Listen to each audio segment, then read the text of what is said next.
Acara ke-6, seremonial penandatanganan MOU antara Ketua Umum HDPGSDI dengan Jurnal di Lingkungan PGSD FIP UNIMED. Acara ke-7, pemaparan materi kuliah umum sekaligus diskusi dan tanya jawab. Acara ke-8, penutup. Para hadirin sekalian yang kami banggakan, kita masuki acara yang kedua, menyanyikan lagu kebangsaan Indonesia Raya. Para hadirin dimohon bersikap tegak.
Para hadirin sekalian yang kami banggakan, berikutnya kita masuk acara doa. Untuk keberkahan dan kelancaran acara ini, ada baiknya kita bersama-sama menundukkan kepala seraya memanjatkan doa kepada Allah Subhanahu wa Ta'ala, Tuhan Yang Maha Esa, menurut keyakinan dan kepercayaan masing-masing. Doa dimulai.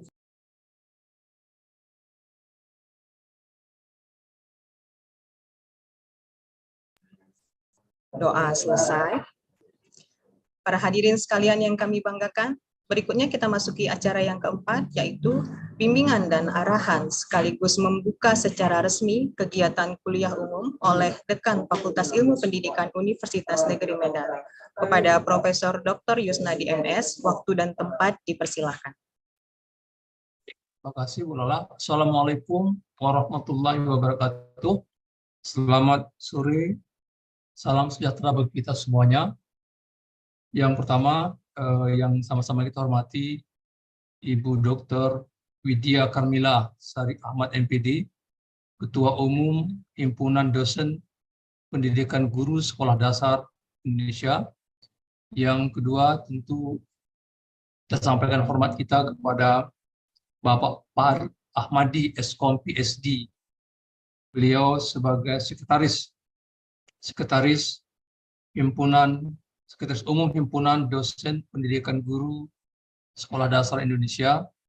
Dan yang ketiga tentu yang kita banggakan, yang kita hormati, Bapak Dr. Mansur Amini dari University of Science Malaysia, nanti yang akan menyampaikan kuliah umum tentang Scientific Article Writing for Scopus Index Journal dan penandatanganan kerjasama antara Ketua Umum Himpunan Dosen Pendidikan Guru Sekolah Dasar Indonesia dengan editor jurnal yang ada di PGSD FIP UNIMED. Kemudian yang kedua, tentu yang sama-sama kita hormati, kita banggakan, fungsionaris yang ada di lingkungan FIP UNIMED, Ibu Wakil Dekan 1, Ibu Nani Barorah, Sarjana Psikologi, Magister Psikologi PhD, kemudian Ibu Wakil Dekan 2, Ibu Dr. Juraidah Lubis MPD Cons, dan Ibu Wakil Dekan 3, Ibu Kamtini SPD MPD, dan tentu Ketua Gugus Pengelola Jurnal FIP Universitas Negeri Medan, Ibu Lala Jelita Ananda MPD, Bapak dan Ibu fungsionaris yang berhadir pada sore hari ini, dan Bapak dan Ibu undangan yang diundang khusus oleh Ibu WD 1, terima kasih atas kehadirannya dalam acara yang sudah dirancang ini. Bapak dan Ibu yang saya hormati, pertama saya sampaikan terima kasih kepada Ibu Dr. Widya Karmila Sari Ahmad MPD, Bapak Farid Ahmadi Eskom BSD, dan yang telah bersedia menjalin kerjasama antara himpunan dosen PGSD Indonesia dengan editor jurnal PGSD FIP UNIMED, dan tentu pada hari ini juga akan dilaksanakan public lecture kuliah umum dengan mengambil tema Scientific Article Writing for Scopus Index Journal yang akan disampaikan oleh Bapak Dr. Mansur Amini dari University of Science Malaysia. Saya kira dua kegiatan yang dirangkai ini merupakan kebutuhan kita yang mendesak, yang mendasar di Fakultas Ilmu Pendidikan, mengingat data yang ada di fakultas kita, di Fakultas Ilmu Pendidikan ada 12 jurnal, ya. 12 jurnal ini di antaranya yang ada di PGSD adalah sebanyak 5 jurnal. Dari 5 jurnal ini satu jurnal terakreditasi Sinta 3, 1 Sinta 4, dan 3 Sinta 5. Kemudian itu khusus di PGSD. Kemudian ada beberapa jurnal yang ada di fakultas, misalnya di bimbingan konseling ada 3 jurnal saat ini sedang proses akreditasi. Kemudian ada 2 jurnal di PG PAUD, 1 terakreditasi Sinta 5 dan 1 proses akreditasi, dan terakhir saya kira ada 1 jurnal di pendidikan masyarakat itu terakreditasi di Sinta 5, dan 1 jurnal di fakultas itu belum terakreditasi. Mengingat begitu banyak, cukup banyak saya kira jurnal yang ada di fakultas, dan perlu kita naikkan akreditasinya mungkin dari 3 bisa kenaikkan 2, dan jurnal-jurnal yang lain yang tersebar di beberapa prodi juga bisa kita naikkan akreditasinya dari 5 mungkin, dari 6 mungkin bisa kita naikkan ke 3, ke 2, dan seterusnya. Itulah saya kira mengapa Ibu Lala ini sangat berkonsentrasi penuh untuk membidangi pengelolaan jurnal ini, dan pada sore hari ini Ibu Lala dan kawan-kawan mencoba mengundang 2 narasumber, satu dari Indonesia menandatangani MOU, dan 1 dari Malaysia memberikan kepada kita wawasan tentang penulisan artikel ilmiah di jurnal Index Scopus. Bapak Ibu sekalian, sekali lagi melihat data dan kondisi ini, saya kira memang tepat kegiatan ini kita laksanakan pada sore hari ini. Sekali lagi Bapak dan Ibu, saya sampaikan terima kasih kepada Ibu Dr. Widya Karmila Sari Ahmad dan Bapak Farid Ahmadi Eskom PSD. Doa dari kami mudah-mudahan kegiatan ini menjadi amal kebaikan yang dicatat oleh Allah Subhanahu wa taala bagi Bapak dan Ibu.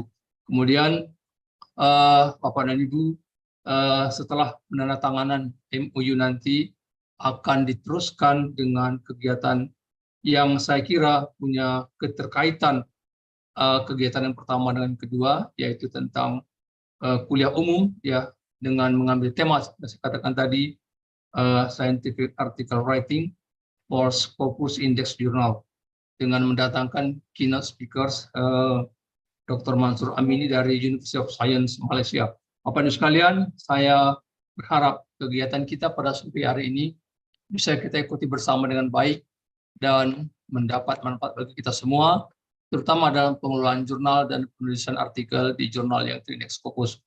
Mudah-mudahan kegiatan kita pada sore hari ini bisa membawa keberkahan kepada kita semua untuk meningkatkan kualitas penulisan jurnal dan kualitas jurnal kita yang ada di Fakultas Ilmu Pendidikan. Ibu Lala dan kawan-kawan, terima kasih sudah merancang kegiatan ini. Bu WD1, WD2, dan WD3 juga terima kasih yang sudah membackup acara ini sehingga memungkinkan kegiatan ini kita laksanakan pada hari ini. Atas izin kita bersama kuliah umum dengan tema Scientific Article Writing for Scopus Index Journal dan kegiatan penandatanganan MOU antara Ketua Himpunan PGSD Indonesia dengan Editor-in-Chief Jurnal PGSD FIP UNIMED pada hari ini tanggal 11 Januari tahun 2023 dapat kita laksanakan. Demikian sambutan saya sampaikan. Terima kasih atas perhatian semuanya. Wassalamualaikum warahmatullahi wabarakatuh. Selamat sore, salam sejahtera untuk kita semuanya. Bu Lala, saya kembalikan. Ya, terima kasih Pak Dekan.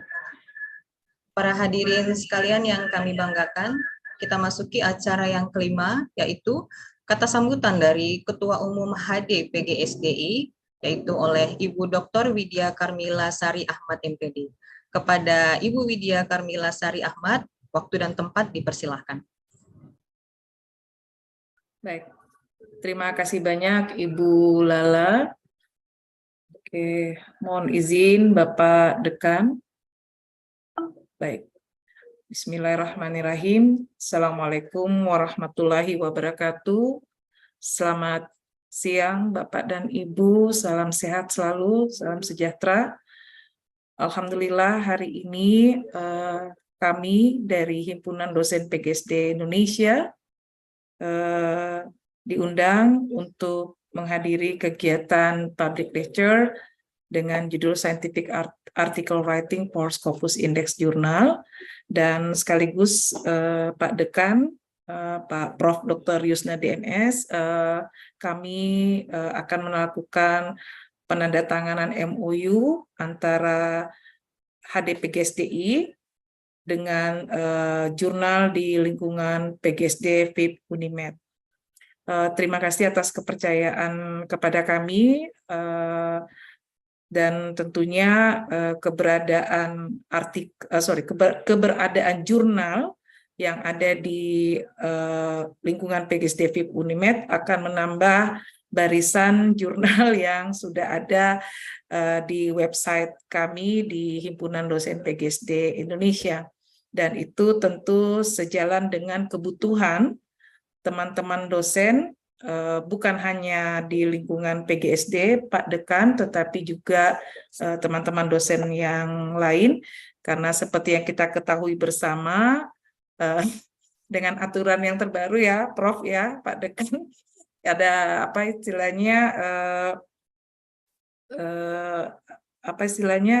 khusus ya, istilahnya itu harus menulis pada artikel, dan harapan kami mudah-mudahan nanti di jurnal yang ada di lingkungan PGSD FIP UNIMED ini nanti bisa tembus sampai Sinta 1, Sinta 2, dan itu nanti tentu menjadi menjadi sarana media bagi teman-teman dosen yang memang sangat membutuhkan jurnal-jurnal dengan akreditasi atau Sinta 1 ataupun 2, seperti itu Prof, penyampaian dari kami. Nah, kemudian kami berharap tentunya melalui kerjasama ini atau MOU ini, Pak Dekan, bukan hanya sebatas seremonial penandatanganan, tetapi juga sampai pada misalnya reviewer ya. Kita bisa saling sharing reviewer teman-teman di HDPGSD itu juga ada beberapa yang juga punya jurnal yang cukup baik, cukup sehat, sehingga mungkin bisa saling berbagi dan pengalaman dan bagaimana cara-cara pengelolaannya. Seperti apa yang diharapkan tadi Pak Dekan, Fakultas Ilmu Pendidikan Universitas Negeri Medan, dapat terwujud.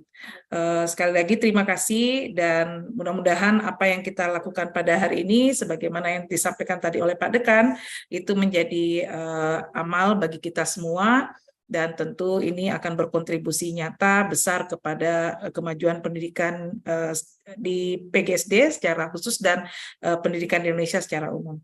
Saya kira itu dari saya, Bapak dan Ibu, mohon maaf atas segala kekurangan. Terima kasih sekali lagi Pak Dekan atas terselenggaranya MOU ini yang dirangkaikan dengan kegiatan kuliah umum. Terima kasih. Wabillahi taufiq wal hidayah. Wassalamualaikum warahmatullahi wabarakatuh dan selamat siang. Terima kasih. Terima kasih, Ibu Widya. Para hadirin sekalian yang kami banggakan, kita memasuki acara yang keenam, yaitu seremonial penandatanganan MOU antara Ketua Umum HDPGSDI dengan jurnal di lingkungan PGSD FIP UNIMED. Para hadirin sekalian, di lingkungan PGSD FIP UNIMED terdapat 5 jurnal yang telah terakreditasi, yaitu Elementary School Journal terakreditasi Sinta 3, School Education Journal terakreditasi Sinta 4, dan 3 berikutnya, Jurnal Handayani, Jurnal Sekolah, dan Jurnal Guru Kita telah terakreditasi Sinta 5. Kelima jurnal tersebut saat ini telah memiliki MOU kerjasama dengan HDPGSDI. Terima kasih atas dukungan jajaran pimpinan di lingkungan Fakultas Ilmu Pendidikan Universitas Negeri Medan dan HDPGSDI. Bapak, Ibu, dan para hadirin sekalian, berikut kami tayangkan video seremonial MOU. Silahkan Pak Wahyu.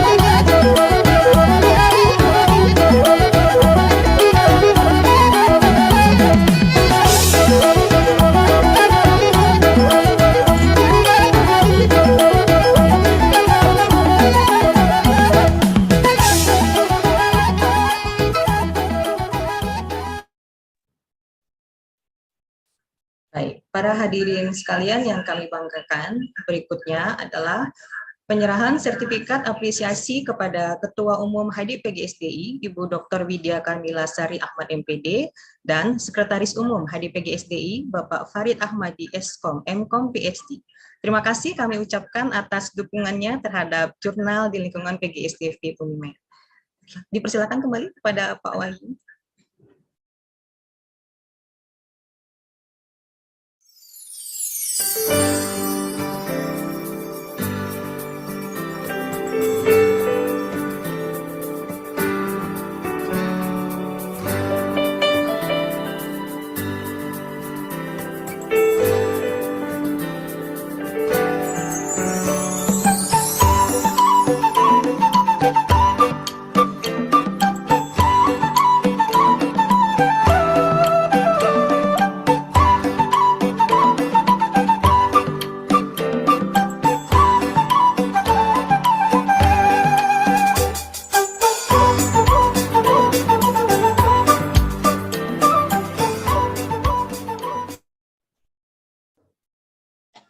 Para hadirin sekalian yang kami banggakan, berikutnya kita akan terlebih dahulu foto bersama, akan dipandu juga kembali oleh Bapak Tri Wahyu Purnomo. Silakan Pak Wahyu. Baik, terima kasih Bu Lala. Mohon izin Bapak dan Ibu, di sini saya memandu untuk dokumentasi bersama. Mohon izin Bapak dan Ibu untuk mempersiapkan senyum terbaiknya. Hitungan 1, 2, 3. Oke, baik. Slide selanjutnya. Baik, 1, 2, 3. Oke, selanjutnya. Baik, 1, 2, 3. Oke, terakhir Bapak dan Ibu. 1, 2, 3. Baik, terima kasih Bapak dan Ibu. Mohon izin. Saya kembalikan kepada Bu Lala. Baik, terima kasih Pak Wahyu. Berikutnya Bapak Ibu, kita akan memasuki pemaparan materi kuliah umum. Kami berharap Ibu Widya dan Pak Farid masih membersamai kami di sini. Siap menyimak. Baik, terima kasih Bu Widya. Ya. Para hadirin sekalian yang kami banggakan, kita masuki acara yang ke-7, yaitu pemaparan materi kuliah umum sekaligus diskusi dan tanya jawab oleh keynote speaker Dr. Mansur Emeni from University of Sains Malaysia. Untuk pemaparan materi kuliah umum akan dipandu oleh moderator kita, Ibu Nina Afria Damayanti MSc. Kepada Ibu Nina, waktu dan tempat dipersilakan. Baik, terima kasih Bu Lala. Assalamualaikum warahmatullahi wabarakatuh. Apakah suara saya terdengar, Pak Wahyu? Terdengar, Bu. Oke, baik. Izin Bapak dan Ibu, saya Nina Afria Damayanti, saya dosen di jurusan PG PAUD yang akan menjadi moderator untuk kuliah umum pada siang hari ini, di mana narasumbernya adalah Dr. Mansur Amini dari University of Science Malaysia. Alright, sebelum saya mengundang Dr. Mansur, saya ingin memperkenalkan beliau terlebih dahulu. Beliau adalah seorang peneliti di interdisciplinary research, gitu ya. Dan beliau juga adalah dosen senior di University Science Malaysia, di mana beliau menyelesaikan gelar Bachelor of Arts-nya di bahasa, kemudian S2-nya Magister of Arts, Master of Arts juga di bidang bahasa, dan kemudian untuk PhD-nya beliau mengambil bidang Translation Studies. Alright. Selama proses kuliah umum ini, saya akan menggunakan dua bahasa. Bapak Ibu izin, saya akan menggunakan bahasa Indonesia dan juga menggunakan bahasa Inggris. Dan nanti pada saat pemaparan materi, jika ada pertanyaan, boleh nanti silahkan dituliskan. Nanti jika ingin ditanyakan kepada narasumber dengan menggunakan bahasa Indonesia, boleh juga nanti akan saya bantu untuk menerjemahkannya ke dalam bahasa Inggris. Baiklah, saya akan mengundang narasumber kita pada siang hari ini, yaitu Dr. Mansur Amini. Hello, good afternoon, Dr. Mansur. Hello, assalamualaikum, and good afternoon to all my colleagues and friends. Waalaikumsalam warahmatullahi wabarakatuh. So, First how of are all, you? yeah, great. I hope everyone is doing fine. It's so far it's been great. I think you have put so much effort in organizing this beautiful event. I would like to first of all thank your faculty of education, particularly Professor Dr. Yusnadi MS, the Dean of Faculty of Education, and also the University Negeri Medan for having me for this event. So I hope that whatever I share today can be a little bit useful in publishing papers in Scopus Index journals or any impactful or reliable journals. Yeah, I'm at your service. I can start if there is. Yes. All right. Of course, you can start right now. Baik, okay. Bapak Ibu, kita akan memulai kuliah umumnya. Please, Dr. Mansur, if you want to share the material, please. Okay, sure. May I check with you if you can see my slides? Yes, I do. We do. Okay, fantastic. Okay, all right. So without further ado, I think I will just start talking about this topic that I'm given to. I think this is a very smart choice, talking about Scopus Index publication. As we know nowadays, publication plays a key role in many aspects, especially even nowadays, university rankings, faculty rankings, even our KPI as researchers, or nowadays even students need to publish in order to graduate.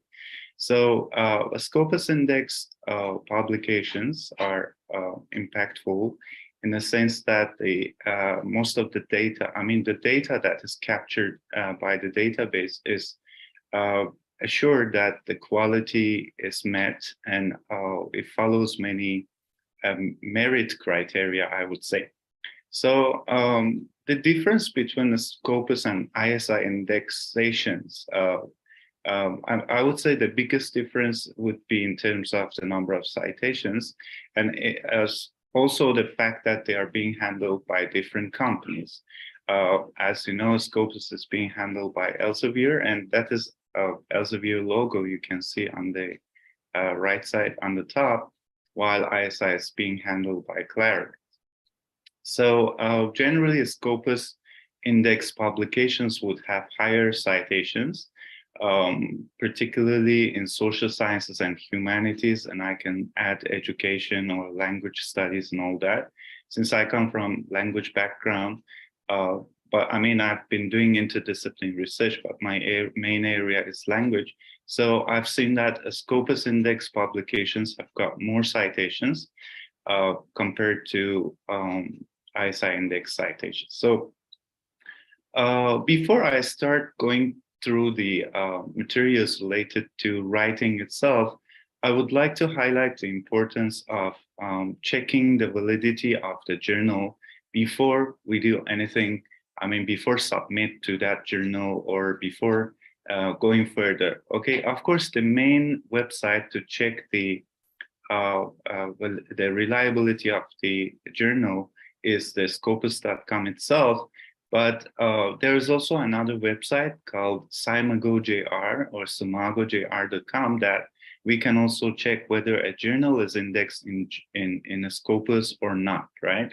Because one point is that even though some journals claim they are indexed in a Scopus, they claim in their website, but actually when you go to the scopus.com, you will see that it's not there or it has been discontinued recently.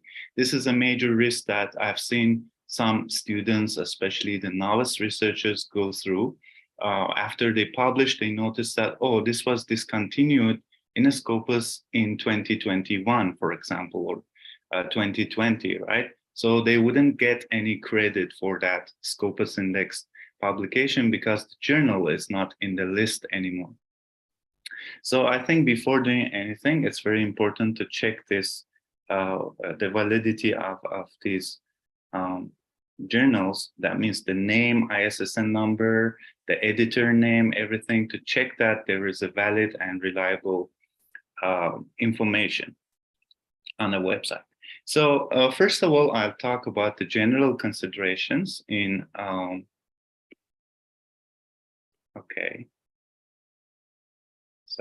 the general considerations in writing up manuscript for a Scopus index publication or a Scopus index journal, right?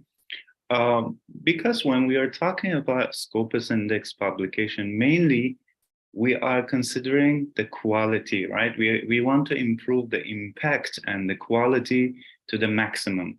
The more we can improve the quality, the better, isn't it? That's why we have Q1, Q2, Q3, Q4.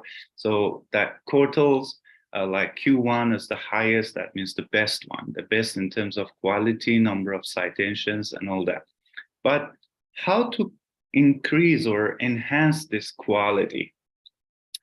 Of course, this will relate to the content of the papers, but in terms of content, in terms of the writing, the paper has to be very well structured. And I would say it has to be written critically and in an in-depth manner, right? But how to write it, how to write a paper in an in-depth manner, especially I would say for social scientists or education researchers or humanities researchers and language researchers, for us, it is really challenging to write in this manner, but I would say it's not impossible. It is very much,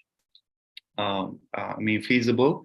I've had undergraduate students who have published at least 2 Scopus papers before they graduate from their final year projects. So I believe if the students are supervised rigorously, they can also publish as well. Okay, so first of all, I think in writing a good paper, we have to consider the philosophy of our research.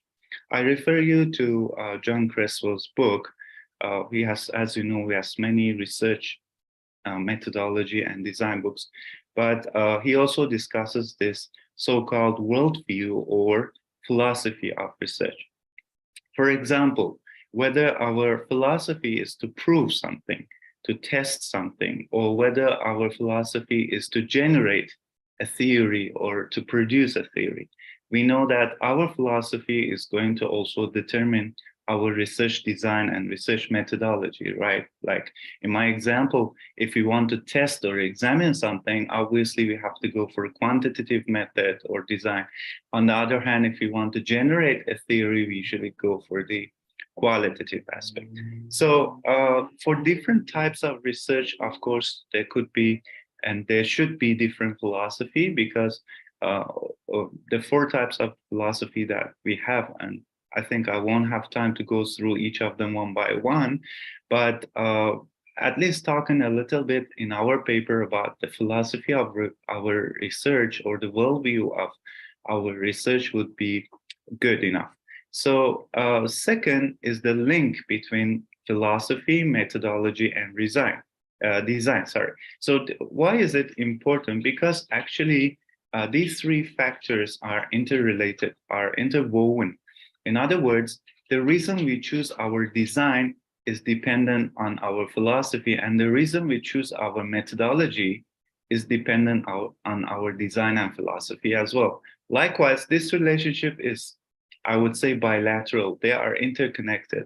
So in our writing, in our scientific writing, I think that would be great if we justify the link between these 3, the design, methodology, and philosophy of our research.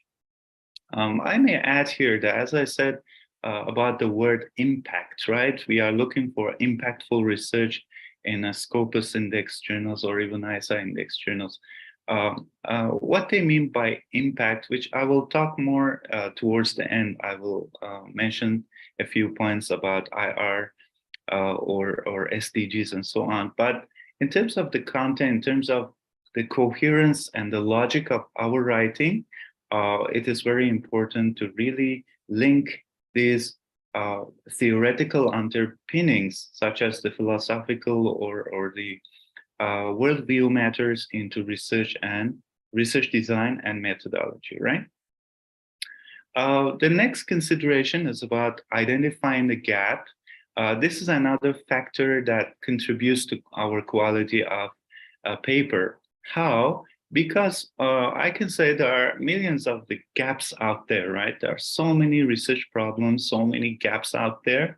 But what is it making it so important for us to conduct a study and report the results in our paper? That means, what is the most significant, what's the outstanding significance of our paper, and how does it differ? How can you differentiate it from other kinds of research or other similar research? So this is the, I can say, one of the main reasons that usually Scopus Index journals reject papers, because they say that, all right, your problem or the gap that you have addressed is not so important, right? Or at least is not so important for our journal, right? So the more we can justify the significance of the problem or the importance of the fact that this gap needs to be filled, the more we will be able to justify our gap, and we'll be able to claim that our study is important. So number 4 will be about latest resources or sources.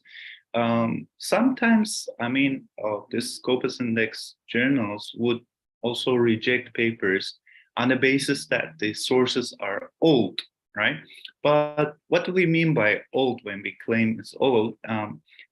Again, most of the scholars and researchers, when they refer to recent publications or recent sources, what they mean is within the last 3 to 5 years, at least not older than 5 years.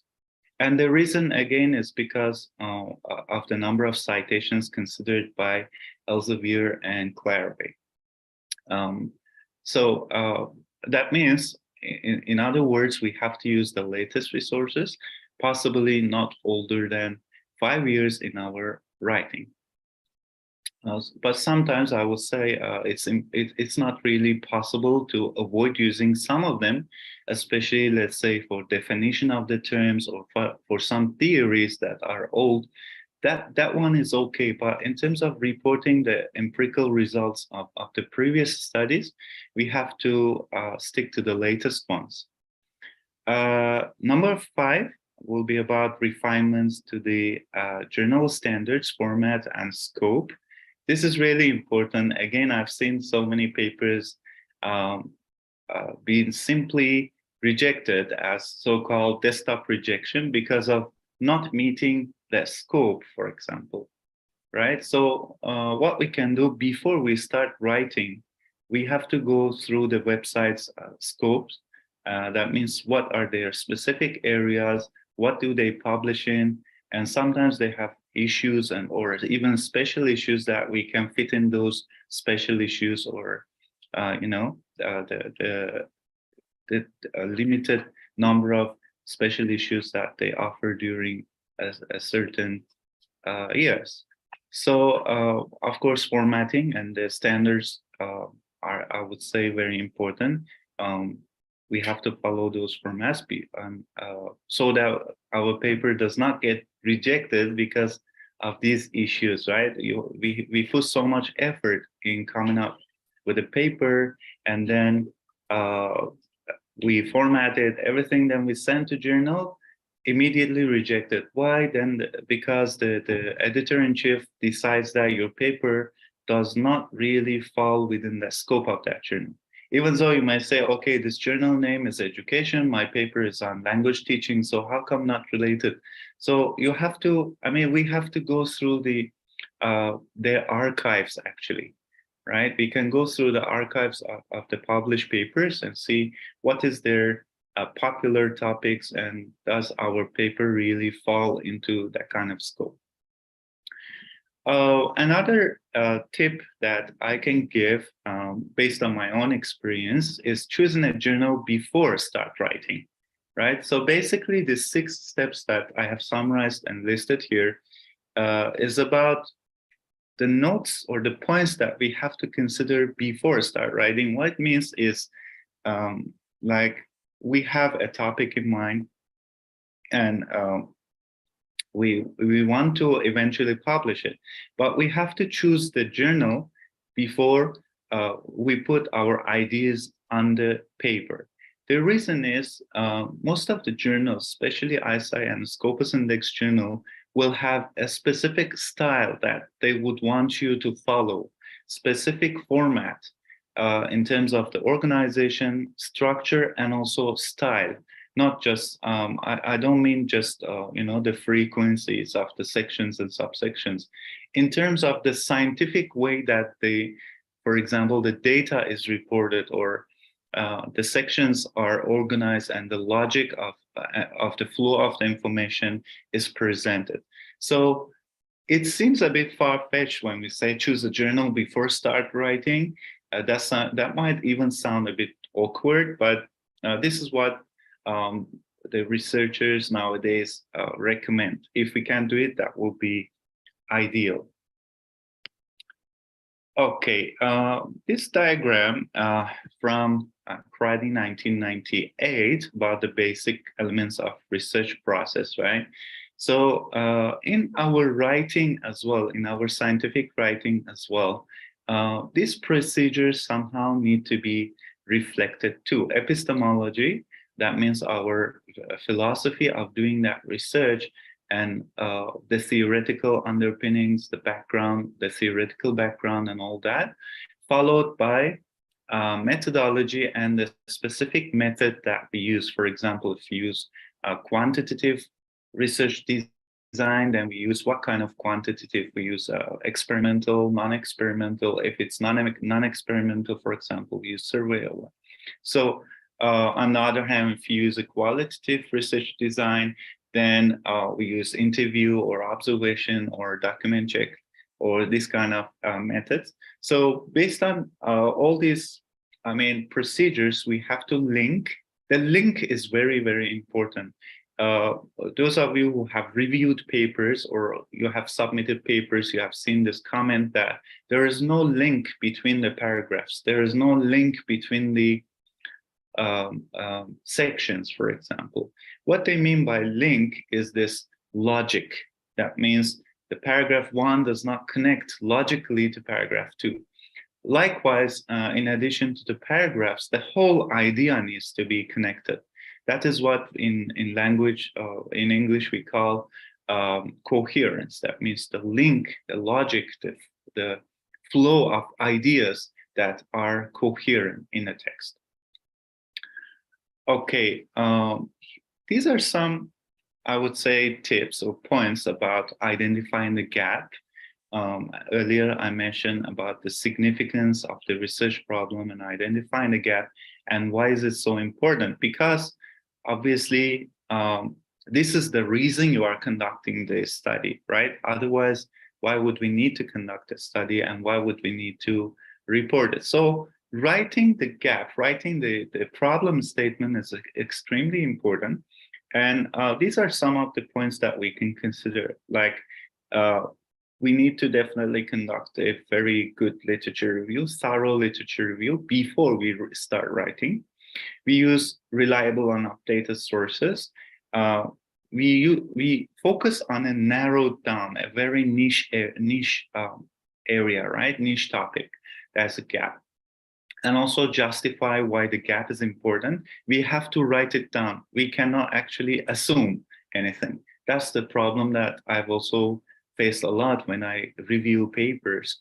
I see that the researcher thinks that it's important, but does not really justify it with evidence. Why does he or she think that the gap is important? Or another thing is that what we need to write in a paper, in addition to all this, is that who is our study going to benefit, right? By filling in this gap or solving this problem in our paper, right? Who and where and when are going to be benefited from all this, right? If you are talking about, let's say, educators, what kind of educators, where, when? If you're talking about the advantages for, let's say, policymakers, you're talking about, I don't know, practitioners and all that.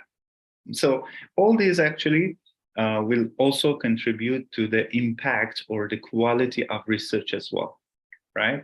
That means you will have a higher chance to be accepted in a Scopus Index journal as well. For the model of writing problem statement, I will explain here. Usually I recommend my students to follow either one of these models in writing the problem statement in research paper or even PhD thesis, right? Either we have to specify the gap and highlight the gap, or the second model is also recommended by John Creswell, the ideal current consequence model, where we first talk about the ideal situation. In other words, and in simple word, how should this situation be like? How should the situation be like? What's the ideal situation? Then after that, talk about the current situation. What is the current situation like? That means what is the problem or what is the gap? And the last one, which is about the consequence, meaning what will happen if we do not address this problem or we do not fill in this gap. That means what problem will continue to exist and will continue be a disadvantage to certain people, right?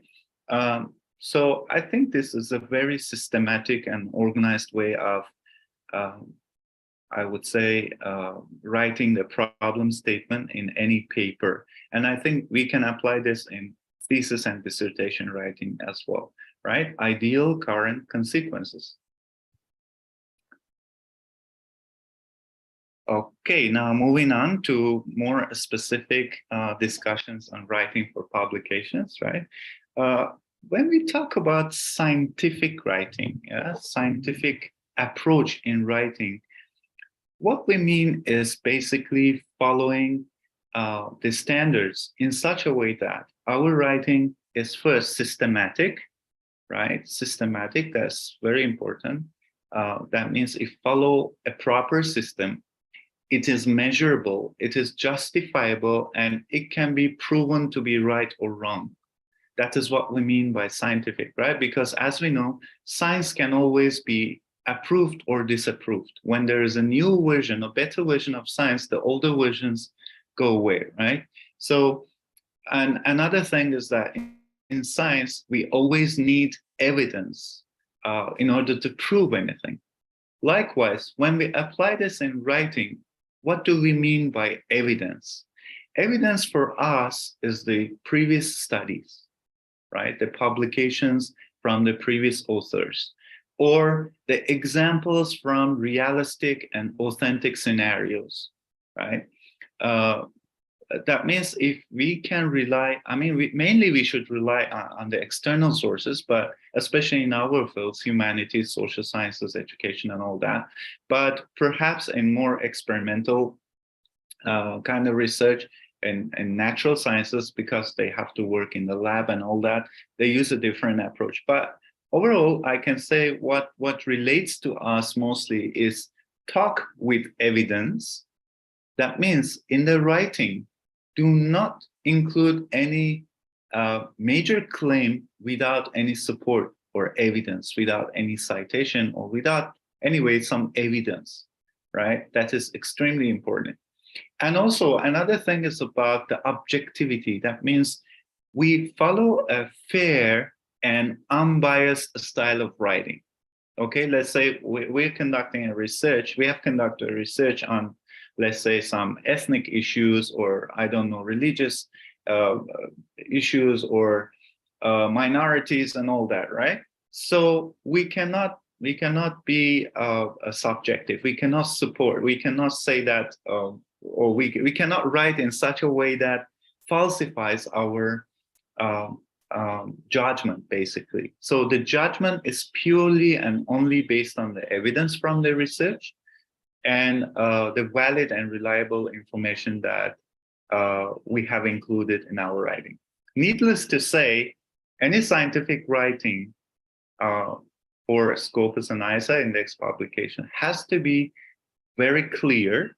That means there is no ambiguity, there is no complicated or complex or I would say ambiguous statements or ideas in the text, right?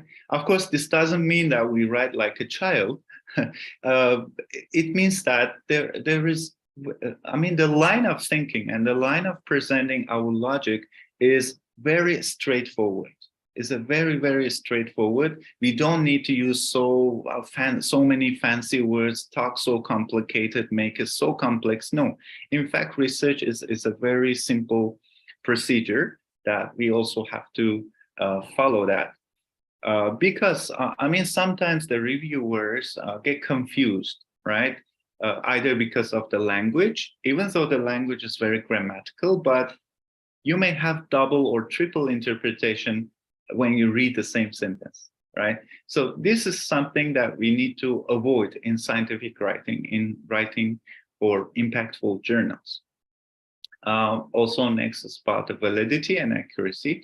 That means to what extent what we investigated was the one that was supposed to be investigated, and to what extent our findings are consistent and reproducible in different contexts, right? We know about the reliability and validity matters. So they have to be also reflected in the writing. Sometimes I notice when I review papers, I notice that this could be neglected by the author. So this is a major, I would say, problem, right? Ignoring the validity and reliability issue.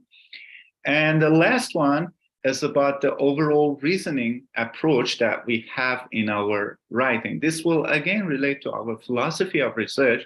That means whether we apply a deductive approach or inductive approach, whether we want to apply a theory to smaller contexts, or we want to generate a theory from small details to a bigger context, right? So top-down versus bottom-up. So whichever it is, will also relate to your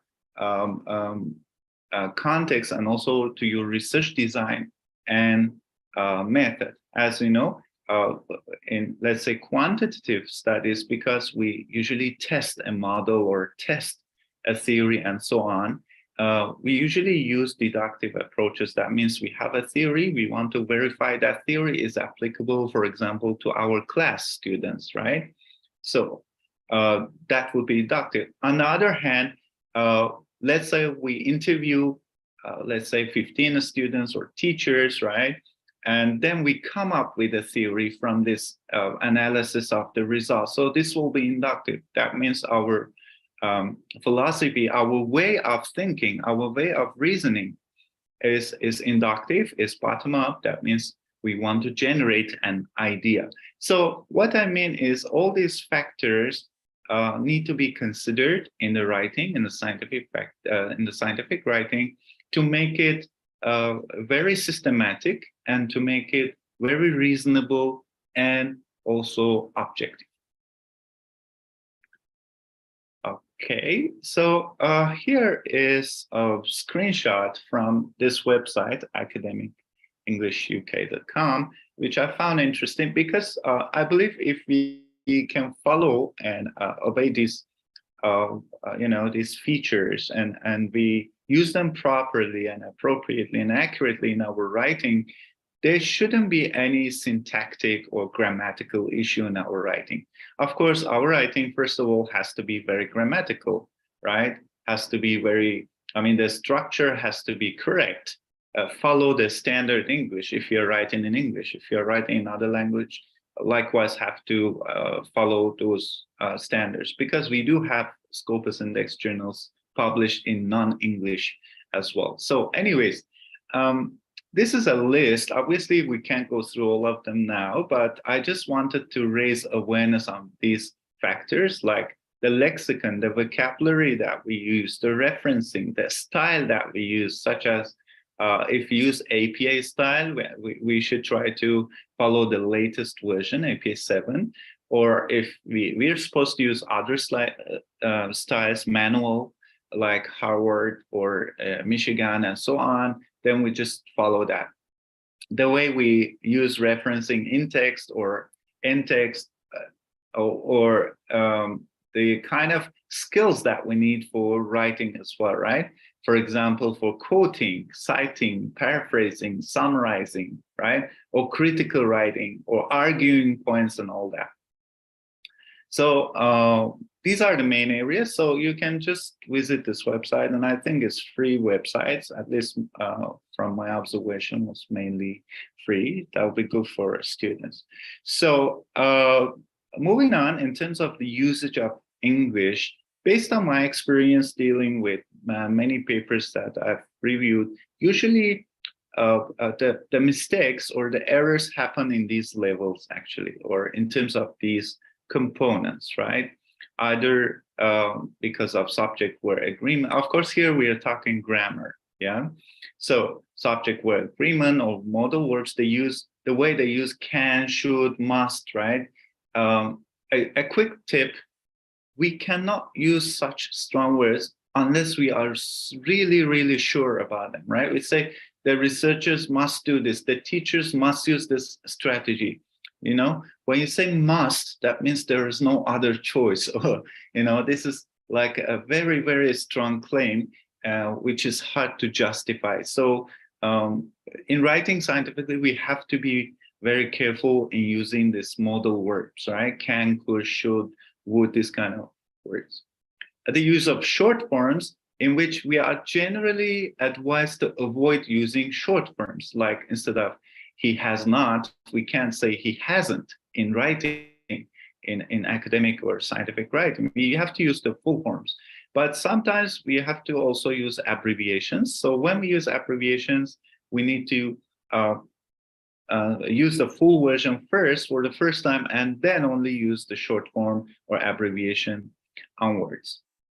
So use of articles and prepositions are also a source of mistake. because obviously, for example, you can finish off a sentence with a preposition, right? That's a common mistake that I've seen in papers as well.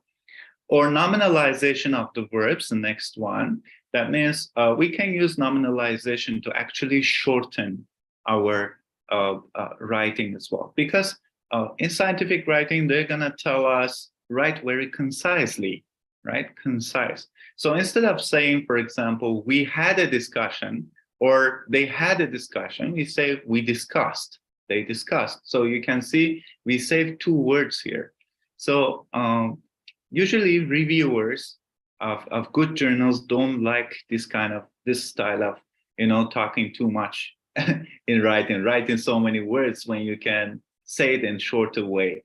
Yeah, so we can use this nominalization as well. So parts of a speech, we need to be aware of these all parts of speech, as well as the sentence pattern, the way that English sentence pattern is, works, is definitely different from most of our languages that we speak. So we have to make sure that we use and follow a natural sentence pattern in English. Moving on, the use of adverbs, punctuations, the wrong use of parallelism. So what does it mean, parallelism, right? Let's say in the paper, we write this sentence in the purpose or aim section, right? Or in the objective section. The objective of the study was to examine and explore. That is very wrong, because examine is totally different from explore. So we cannot write these together. We have to break it down. So we can say objective 1 is to examine, objective 2 is to explore, objective 3 is to describe, because definitely these verbs serve different purposes and functions, right? Okay, capitalization, word choice, right? Especially like, let's say for the words that are made with hyphens, right? Like this, that can convert it to adjectives, basically, example given here. So moreover, in terms of ambiguity, spelling, and of course, regardless of how good our English is, eventually we definitely need a good proofreader and good editor. It doesn't mean that if, let's say you're an American, you won't need proofreading and editing. Definitely it's regardless, right? That means we have to do that. And in fact, many Scopus Index journals have their own services, but not all of them. So here I found some list of the signal verbs, or these verbs are actually so common in terms of writing scientifically. But what I want to emphasize here is the difference, the subtle difference between each of them that can change the meaning of the sentence entirely, right? As I said, I mentioned about, let's say, explore and examine, right? Explore means in-depth investigation, such as what we do in qualitative studies, while examine means testing something, assessing something quantitatively usually, right? So other words like admits or argues, right? When you say argue, that means there is positive and negative side. So we can't just talk about one side. That means in our writing, we just say, he or she, the researcher said something, argued that, and we only talk about the positive side. So what about the negative side, right?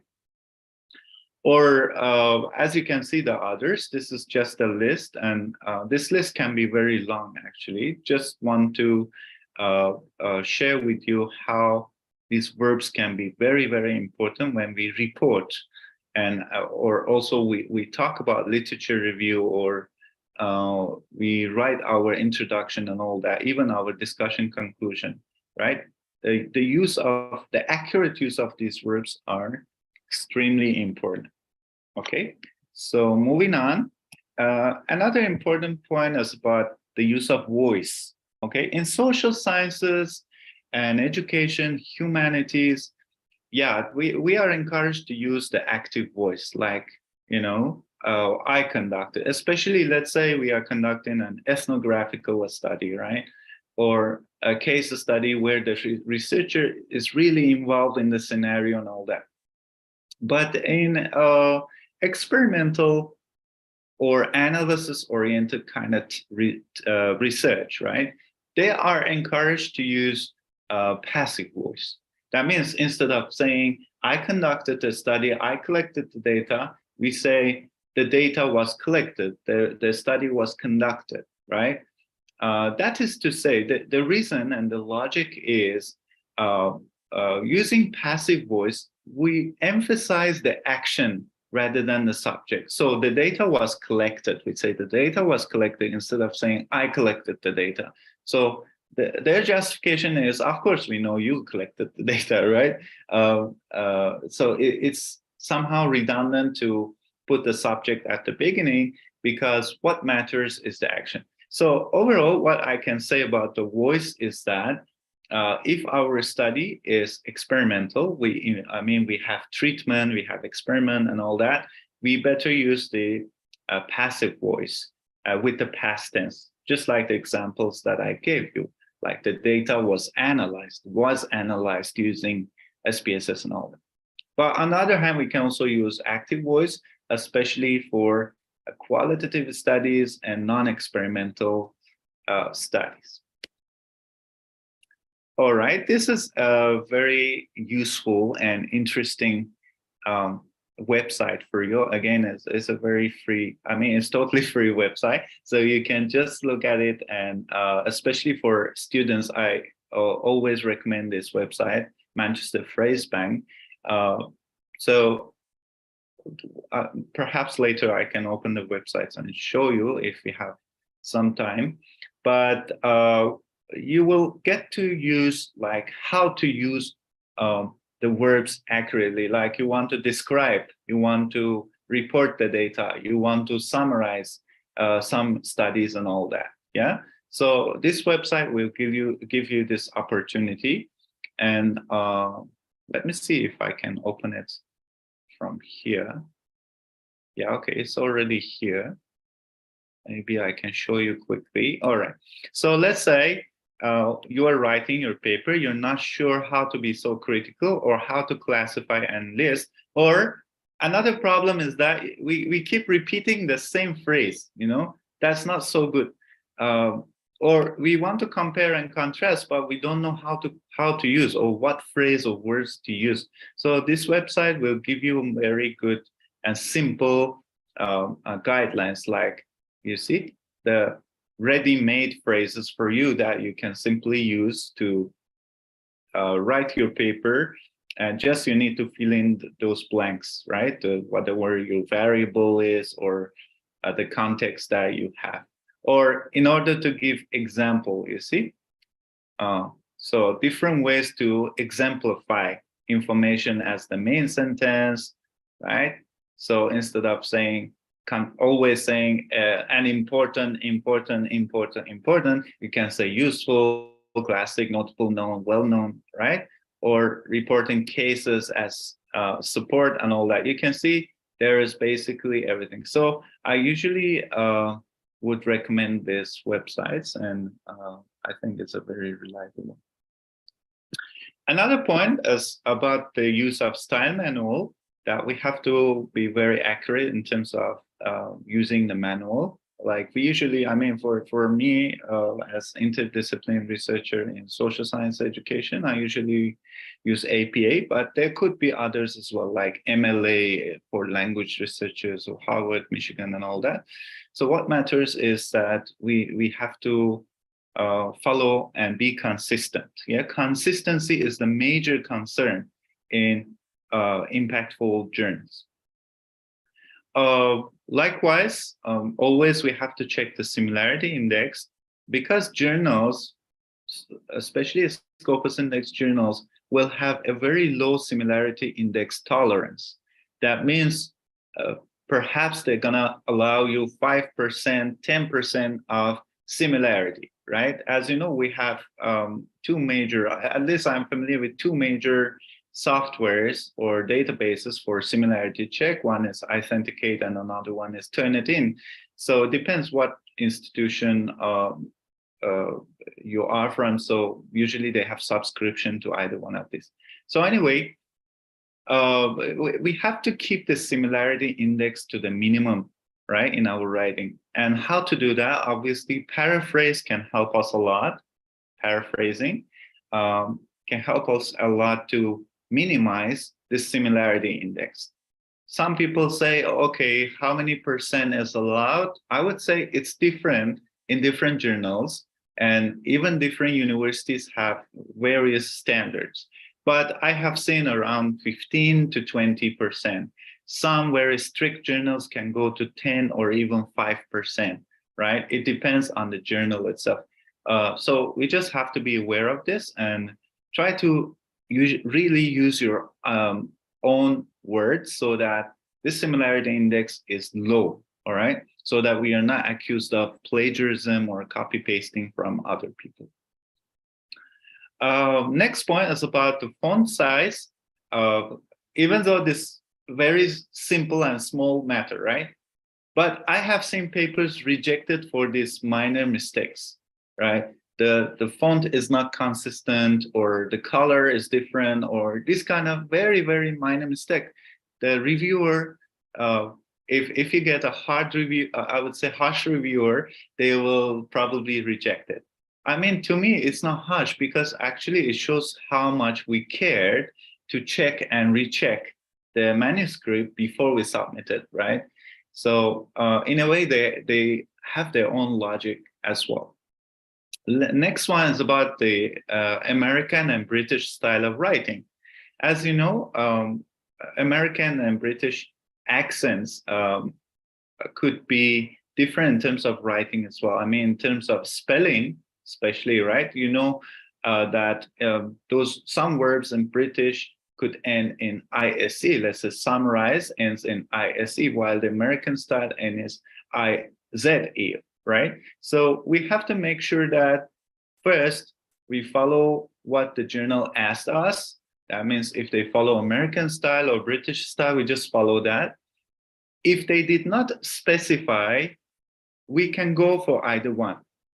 We can go through their archive, see what is the common one, we follow that. If there is no consistency, we can just take either one, either British or American. What matters is to not mix these two, right? One common mistake in the writing is that, especially the young researchers, they actually combine, mix. You can see IZE, ISE, you can see words that are only used in British and American. So this falsifies or contradicts consistency. That's why we have to be aware of this. And the next about direct and indirect quoting, which I will explain in the next part. Okay.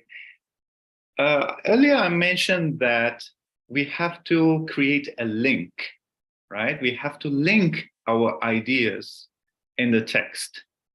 So this will be referred to as coherence. That means the overall link between the ideas in the text, the way that we write from paragraph 1 to the last paragraph, section 1 introduction, then followed by literature review, then methodology, then data analysis and findings, then conclusion discussion. There should be a link of ideas between all this, right?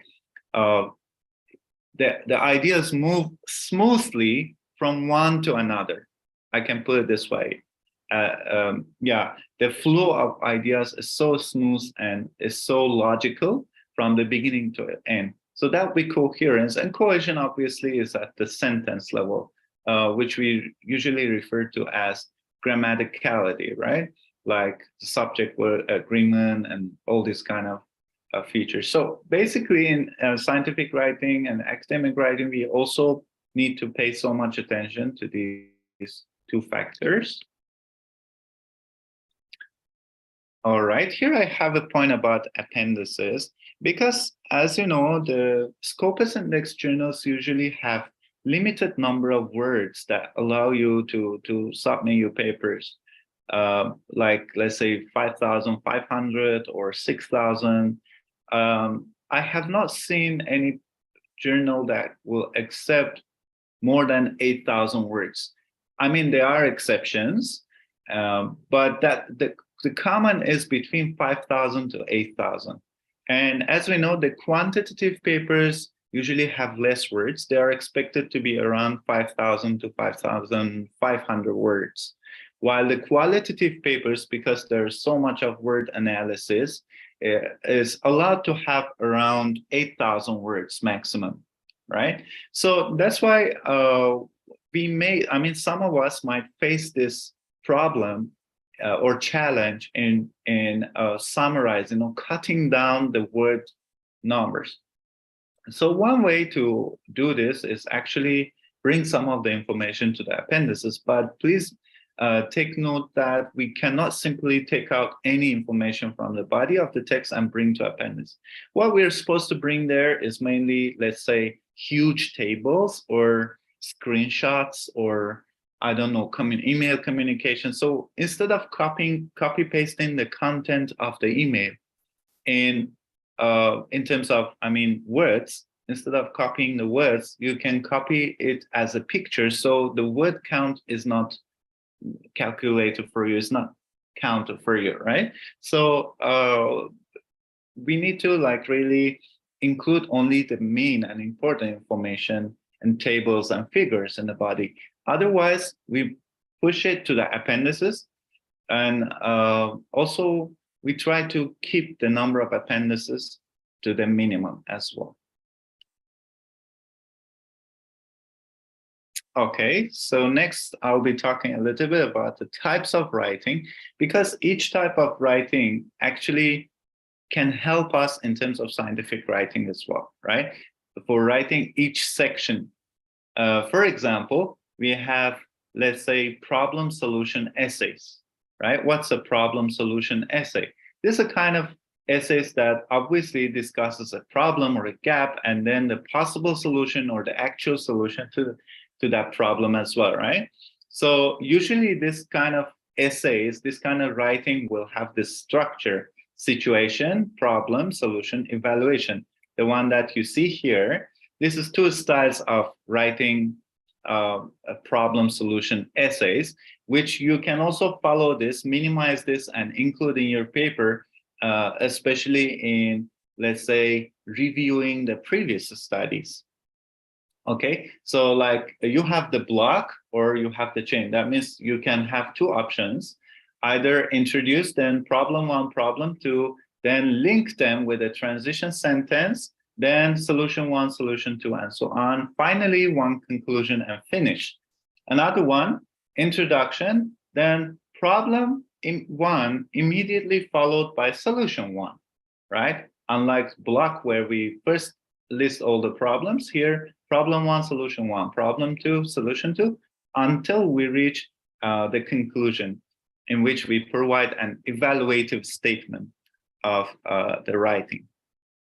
So this argumentative writing, as I said, can be very useful in terms of critical literature review, right? Because in any kind of academic writing or research writing, I would say, definitely we will have arguments, right?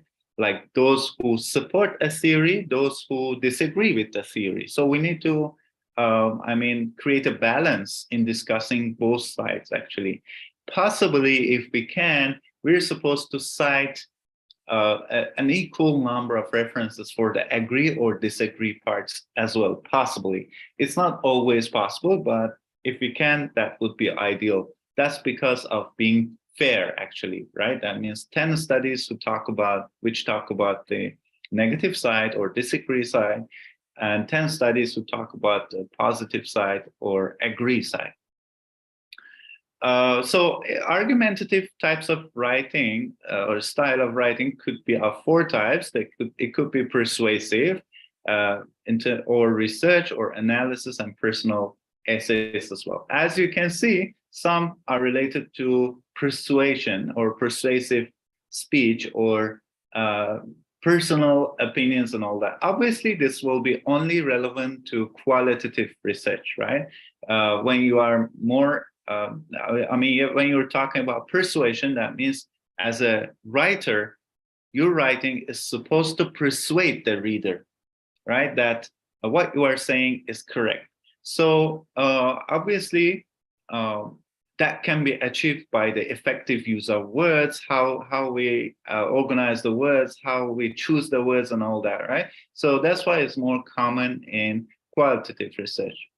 In quantitative research, on the other hand, we will have, as you know, the numerical data and all that, in which we present the analysis rather than trying to persuade. I mean, there is still some persuasive factor in this, because even though we use the statistics, we are trying to persuade the reader that because of this statistics, my theory is correct, my hypothesis is correct, right? So there is still a little bit of persuasiveness, but I would say in qualitative research, that is a lot more, because in qualitative research, we have to really talk and talk, use the logic, go back and forth, check and recheck until we really relate and discuss what we are supposed to, and we can prove that what we are claiming is actually correct. All right, so this I already introduced you, Manchester Phrase Bank. So in order to introducing words or referring sources, describe methods, reporting results and all that, you can use this. And also please try to pay attention to each function in academic writing, because many of these, as I said, papers are rejected for not meeting the function of the writing. That means the function of the writing used in the paper did not follow the main purpose. So here I'll be talking a little bit about the strategies that we need to use in writing, in research writing, like summary, paraphrase, and quotation, right? The biggest difference between paraphrase and summary is that summary is definitely a shorter version, right? Summary is always shorter than the original. That's why it's called summary. But in paraphrase, we tend to use our own words. That means we try to retell the information using our own words. So actually we are supposed to use paraphrasing in our writing to, especially to reduce the the degree of similarity, the percentage of the similarity. So paraphrase is a useful tool. So what we do, paraphrase, cite the name of the author and then the year of publication. If we are, using some direct quotes, of course, we also need to use the page number. Okay, that is also something to remember. If we use the direct quotes, that means we use the words as we captured in the original text, original research, then we have to state the page number and provide it as well. So, of course, in summary, also we use our own words, but as I said, the biggest difference is that summary is a lot shorter. Paraphrase does not necessarily make a text shorter, because you might paraphrase a paragraph in exact same number of words in another paragraph, right? So these are the areas that can help us in our writing, and I think it's very simple. One point or tip that I can emphasize here is the use of excessive quoting, because that's a serious problem. Like using too many quotations, either direct or indirect, from the same author, right? Maybe 10 sentence, 5 sentence, or even 3 sentence to me from one author is a lot, right? Because we're talking about a paper. A paper is the gist of the research. It's not a thesis. It's not a PhD thesis. Maybe it's 500. No, 500 pages. No. Paper is going to be around 10 pages, 8 pages, 12 pages, right? So when we use too many quotations, quoting from other scholars, that can be a negative point for our writing. So what we can do, number one, we should try using different scholars, different research in order to provide quotations. If we cannot find, there's no choice, at least we can try to paraphrase what they said rather than, copying the whole quotation and providing page number, you still acknowledge it, but it's too much, you know. It's like they will ask you, the reviewer is gonna probably ask you, so what did you do actually, right? What was your role as the author of this paper if you are just citing everyone else? So that's a point to consider as well. All right, here is an example of APA style, but some of the techniques that we can use in paraphrasing or quoting other sources, right? As you can see here, the word adults is added in the brackets here to clarify the meaning. That means this word adult was not in the original text. It was not in the Becker and Fisher 2012. So the second author, that means the one who is citing, actually added this word to make it clear. Or here you see the blank space, right? The ... That means when we can use this to shorten the quotation, right? That means we want to save some words, or we think that not the entire quote is necessary for us. So what we can do is to remove part of it. That's why it's called ellipsis, right? Means removing. So as you can see, this one is a direct quote. So you have direct quote, quotation marks here, and then page numbers, right? That means it's a direct quote. Or this sign, this word SIC, right? SIC. So this actually represents error in the original. So this is when we identify an error in the original text. So that is to say that the error is not from you, actually. It's from the original one. So it's not your fault. What you are trying to do is just talking about the idea itself, but maybe you identify one grammatical mistake, punctuation mistake, whatever. Or here, as you can see, that these words are italicized suddenly, right? The gossip helped our ancestors survive. This phrase, or this sentence, sorry, has been italicized. This italicization or italic sentence is not from the Becker and Fisher. It's from the writer, is from the user of this quotation, right? That means emphasis added. So you can use this style as well. All right, here I come to the conclusion, and I think this is the very important part of my talk today. How to improve our impact of research so that our papers are published, not to say easily, but will have higher chance to get published in Scopus Index journals, right?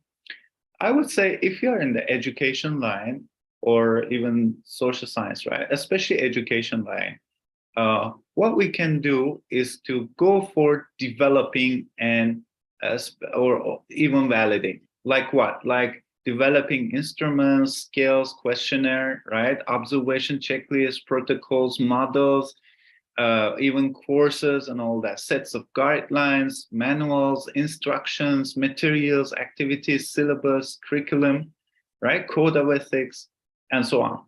But sometimes, as especially novice researcher, we might think that was too difficult or needs too much effort and all that. But sometimes we can also go for validation of these instruments and all that. So this is very important, and one of the major areas that we in education can contribute to in order to improve the level of our research. Another one, that means to make our research more educational, right? Because when you develop such instrument or a guideline or a module, all that can be used in education sector. You can have recommendations for policymakers, practitioners, educationalists, and all that. So next, make your research as systematic as possible. Make your writing as systematic as possible. Systematic means measurable, verifiable, right? Following a proper procedure, not haphazard, not ambiguous, vague, or subjective. And make it as scientific as possible. And this one I already explained, but perhaps I can emphasize again, the most important thing about scientific writing is providing evidence and being unbiased, right, in our writing. So yeah, this is the part that I can, again, claim that is very, very significant, especially for impactful journals, right? If we can work on something interdisciplinary, that means we try to link between the disciplines, right? For example, myself, I'm from language studies, right? But I do have research with psychologists. I do have research with social science researchers, so many discourse analysts and all that. What I try to do is to actually increase the importance or significance of my study or our studies by linking to other disciplines. So in other words, interdisciplinarity is one of the channels, one of the tools that can enable you to have an impactful research, right? Because you are penetrating into more than one discipline. So definitely the impact is more, right? That means more people are going to read your paper, both from, let's say, psychology and language education, both from, I don't know, social science, and let's say even science, right? The natural science, why not? So that's very important, interdisciplinarity.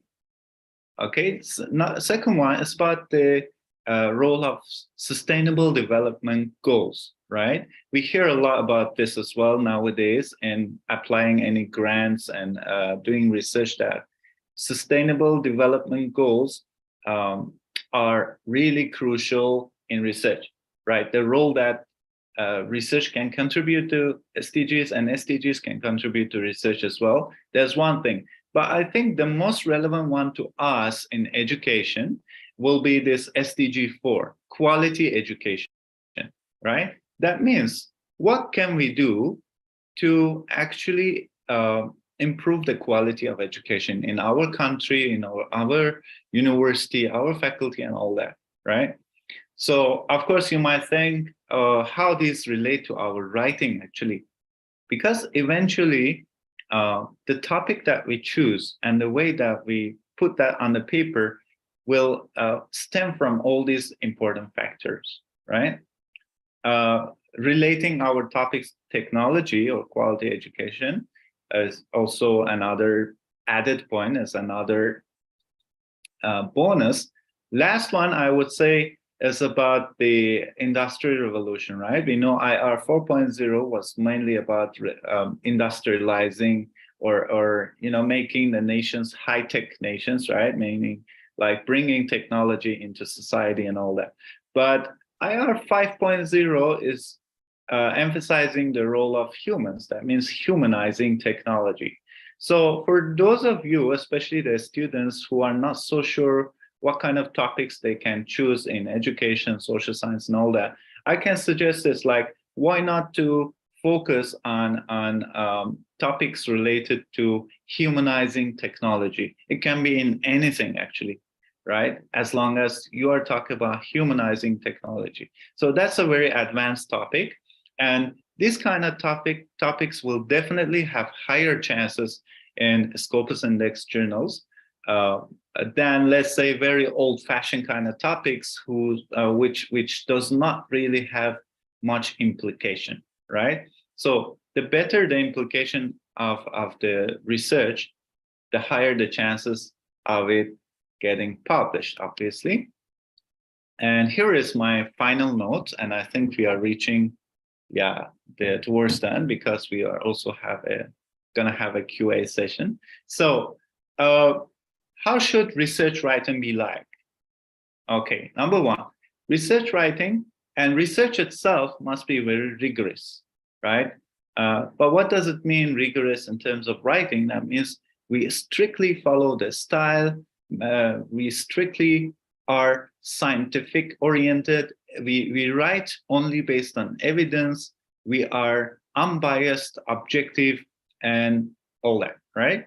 So whatever discussion we put in our writing is justified and appropriate. There is a logic or there is an evidence for that. Second, our writing is systematic. That means there is a logical flow of information in our writing, not simply in a haphazard way, right? Some problem that I notice is because we speak different languages, right? I mean, like we have students from Middle East, from Malaysia, Indonesia, China, and all that.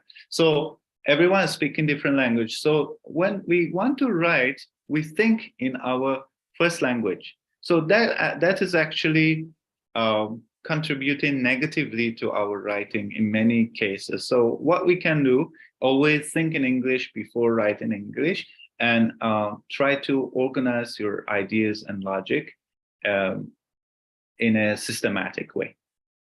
Next is about the research writing must be valid and verifiable, right?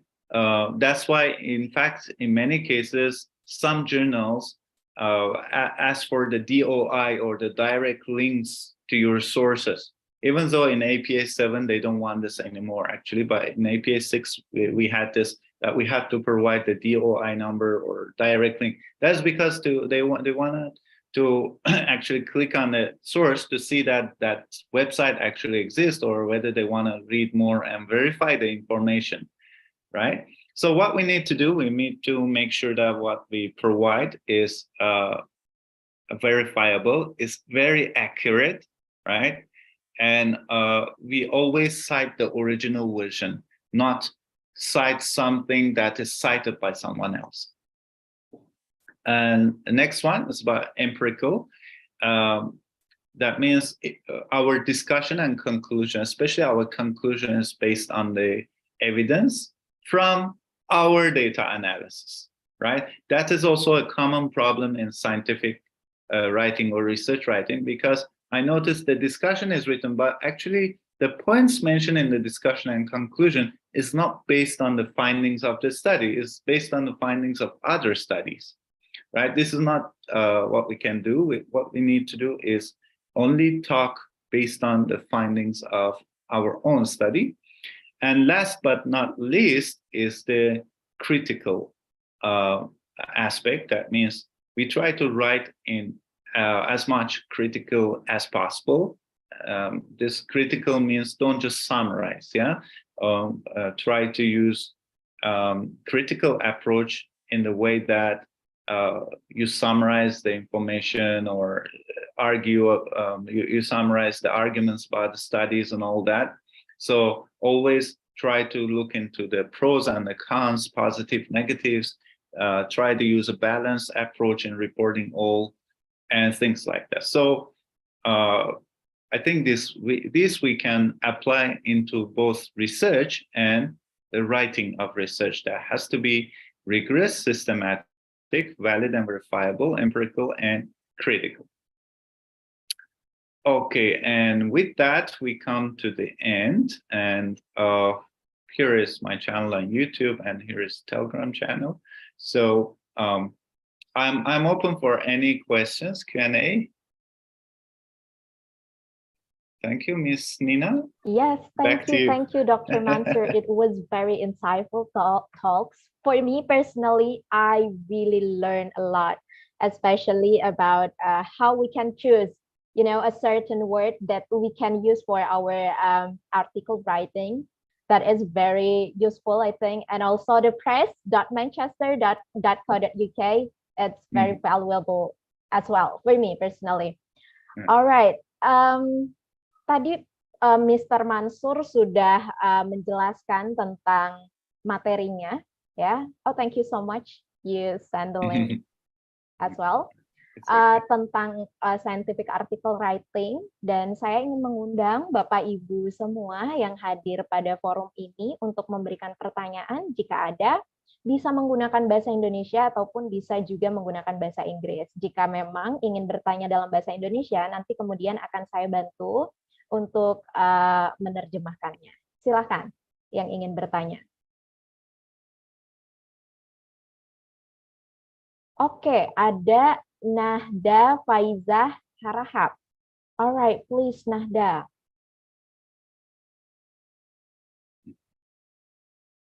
Oke, kayaknya Nahda belum di-unmute mikrofonnya. Boleh di-unmute dulu. Oke. Assalamualaikum warahmatullahi wabarakatuh. Sebelumnya, apakah suara saya terdengaran, Bu? Yes, suaranya terdengar, Nahda. Oke. Sebelumnya terima kasih kepada Bapak Mansur yang sudah memberikan materi pada hari ini yang sangat luar biasa. Baik, perkenalkan sebelumnya nama saya Nahda Faizah Harahap dari Prodi Pendidikan Guru Sekolah Dasar. Yang ingin saya tanyakan yang pertama yaitu bagaimana trik dan juga strategi bagi kami sebagai mahasiswa untuk dapat memulai menulis sebuah artikel sehingga nantinya dapat melakukan publikasi kepada jurnal yang terindikasi global. Kemudian apakah kampus Bapak yaitu University of Science Malaysia memiliki program khusus untuk mengajak mahasiswa S1 berkolaborasi dalam menulis artikel ilmiah? Sekian dari saya, dikembalikan. Oke, terima kasih untuk pertanyaannya, Nahda. Alright, Dr. Mansur, let me translate the questions. So Nahda asked about how can we have a motivation to start our first writing article, because she is a student in elementary school teacher education in our faculty. And also, the other question is there any possibilities for students in FIP or in our university to have, research collaboration, maybe with USM? Is there any program in the USM that can provide their desire to have research collaboration? That's all. All right. Okay, thank you so much for the question, Nata, and for the translation, Mina. So for question number one, how to motivate yourself? Well, as I said, most of my undergrad students, even from my previous institution, have been able to publish 2 or 3 papers, and I'm so proud of them, even though they are so young, just like you, but they have been proven to be very efficient. And I think if we can channel the students in the right directions, that means the one that is supervising the final year projects. We do have final year projects, right? I'm sure in many programs they also have. So perhaps what you can do is to focus on this final year project, choose a title that first of all, is really interesting for you, because if the topic is not so interesting for you, after sometimes you'll be so demotivated, right? It should be something that you really like it, and you really want to discover something more about it, okay? And another one, choosing the right supervisor, okay? As the supervisor, more than giving knowledge to student, what our role is to push the student forward and motivate constantly, right? There are ups and downs, there are good days, bad days, but a supervisor role is very important. So always choose a supervisor that you think is very, first of all, rigorous. They could be very serious, but they are good in what they are doing, right? And choose someone that you are compatible with the character and all that. So in short, I would say research is a very, very enjoyable process. So once you start doing that, you cannot quit it, right? You won't be, stopping doing that. You'll be continuously doing it because you enjoy doing it, right? So far I can share with you, I've had around 70 papers, 68, 69 or 70 papers with my undergrad students, and I'm so proud of them. And I help them to publish too. So I believe, how you can motivate is first identify your interesting topic, choose a good supervisor, and second, move on, narrow down your area and try to choose a topic that is really useful. Don't go for outdated topics or not so important topics. Yeah, because it's very hard to publish, and it's also no use. I mean, that's the first question. If somebody comes to me to ask about the topic, first question is, so what? Like, why do you choose this topic? What do you want to do with it, right? Eventually, what you want to change or what you want to prove or things like. So I hope I answered your question 1. As for question 2, I would say I'm not so much aware of the collaboration between USM and University because I just got the chance to give this talk. But I suppose usually this kind of information are shared in the university websites or the RCMOs, the research centers and all that. On a personal level, I could say basically everyone can contact me. And not just me, actually. I can give you a simple tip. Like you can be a member of ResearchGate, right? You're familiar with ResearchGate website, right? Where it links all the researchers. So you can find the researcher that is in your area. You can send direct messages, invite them to collaborate and all that. So it's not so, I mean, extraordinary. You have direct access to people, and sometimes you can even ask for, let's say, if a paper is closed access, you can ask for the full paper and stuff like that. So I would say try to enroll in these websites such as ResearchGate or academia.edu, right? So that you can link with more people and do research.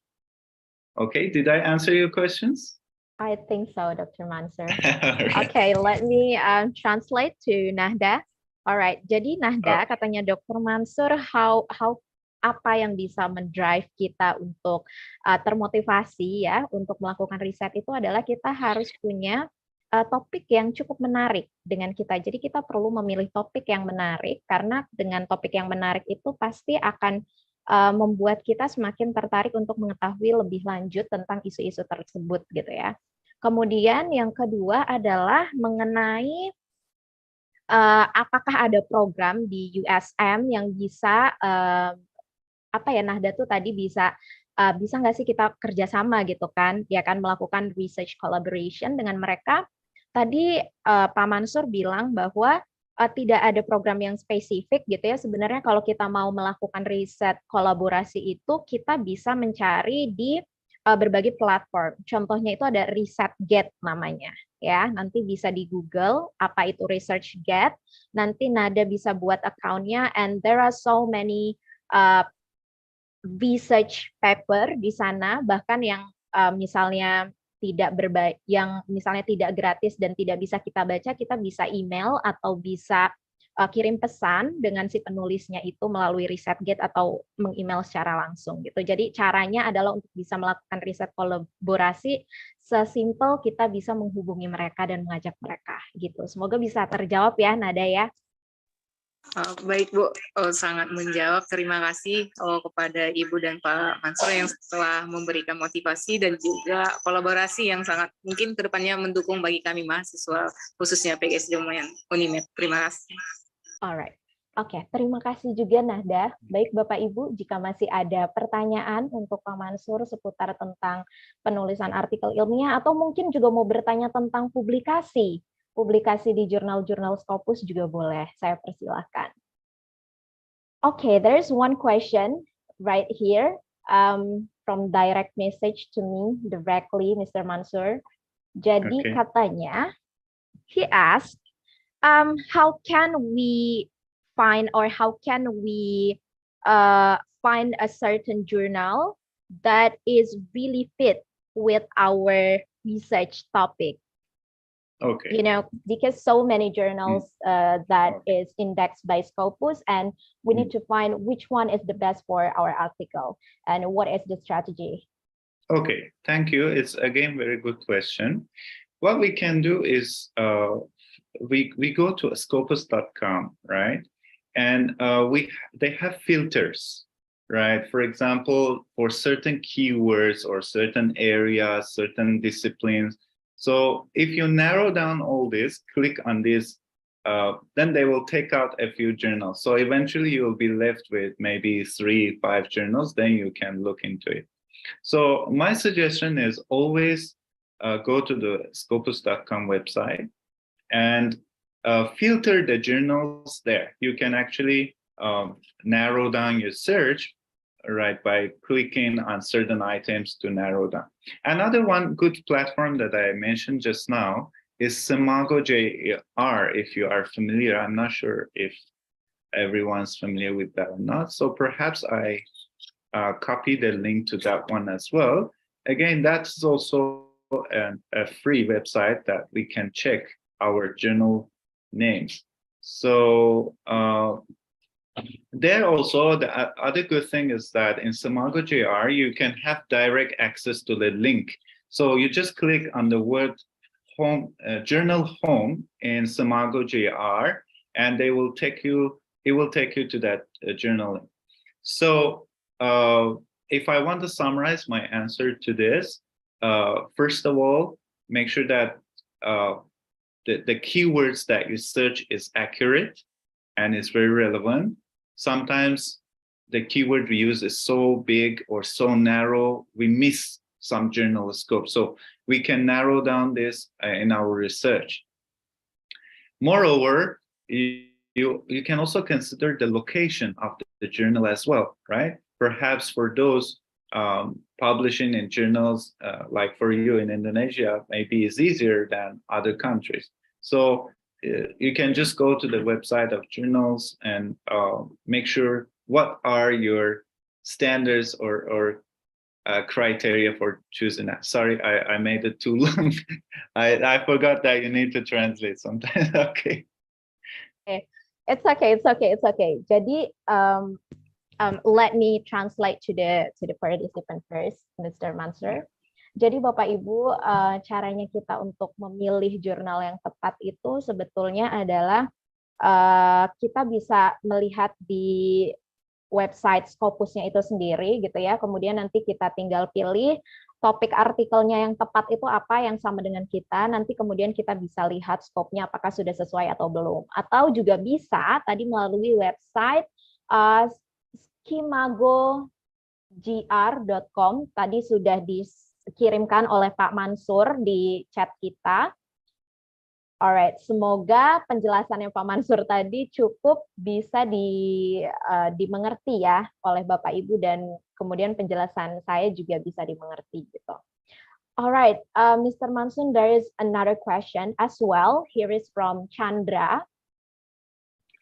Chandra Wibowo asks about what is the criteria that makes a research is cool enough, or it's good, that this research is good, this research is not good.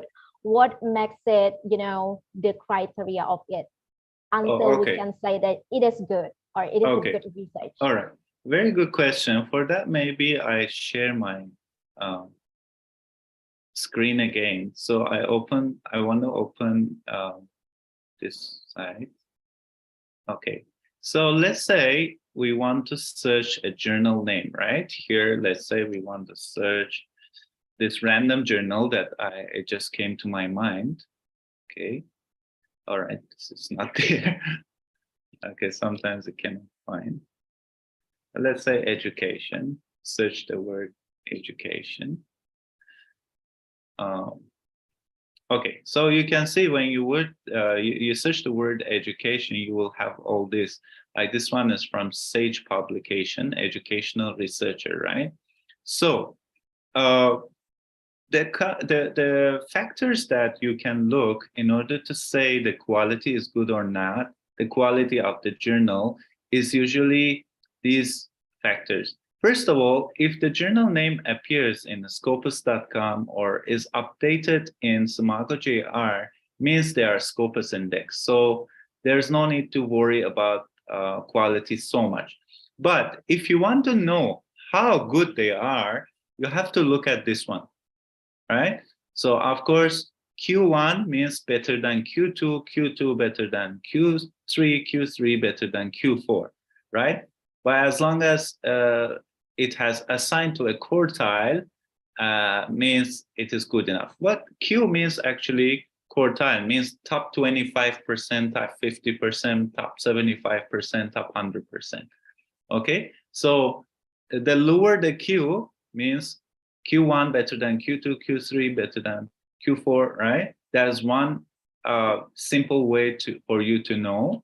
And also this mark, SJR, and also H index. H index is the number of citations per publication, actually. So you have, if you have 10 publications cited 10 times, your H index will be 10, right? So journal also same. That means this journal has had a good number of publications and citations, right? So the H index is quite high. All right. So maybe you translate this and I show one more point. So, jadi untuk kita tahu nih kualitas satu artikel itu apakah memang bagus atau tidak gitu ya, itu kita bisa cek dari H index-nya gitu ya. Kalau misalkan memang satu artikel itu seperti tadi H index-nya 133, artinya ada 133 sudah disitasi sebanyak 133 kali gitu.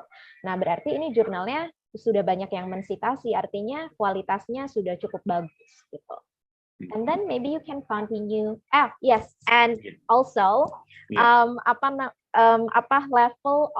level of jurnalnya. Jadi semakin tinggi jurnal levelnya itu maka semakin bagus gitu kualitasnya. Contohnya dari Q1 sampai Q4. Nah, Q1 itu dia ukuran jurnal yang top quality gitu.